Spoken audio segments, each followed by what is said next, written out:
Terms of agreements, power of I, sense of self. In this short little video, I'm going to be talking about the weak die young. All right, chilling, just looking at the view, and yeah, we'll get back to you.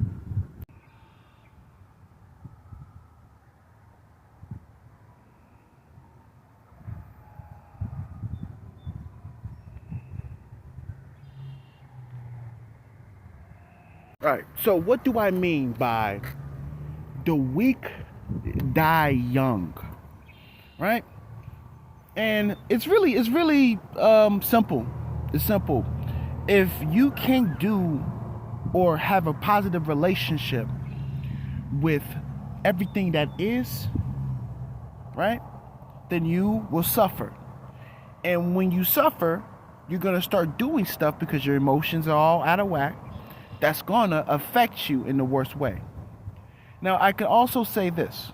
When you start to believe in stuff that isn't there, not understanding the abstraction, right, of everything, of existence, in the mental semantics within the brain, you will die young, right? So if you don't understand the terms of agreements, power of I, and sense of self, all right, I know, something that I created, who would have thought? But it's the truth, right? I wouldn't be using it on a day-to-day basis, right, if it wasn't beneficial. And if it didn't give me longevity, then I want to use it, right? And I never go against it.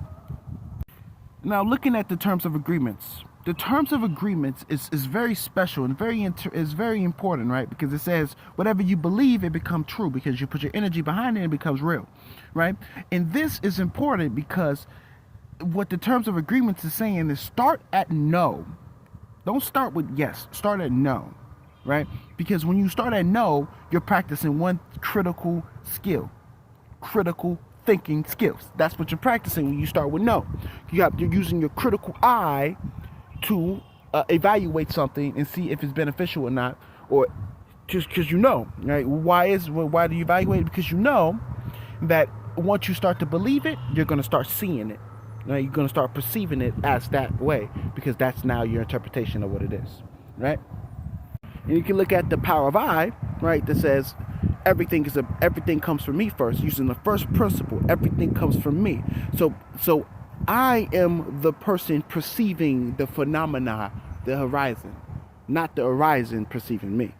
That's the power of I, right? And the sense of self is about getting yourself outside of the whole thing of ego, making you think that you are the horizon. You're not the horizon, you're just witnessing it, right?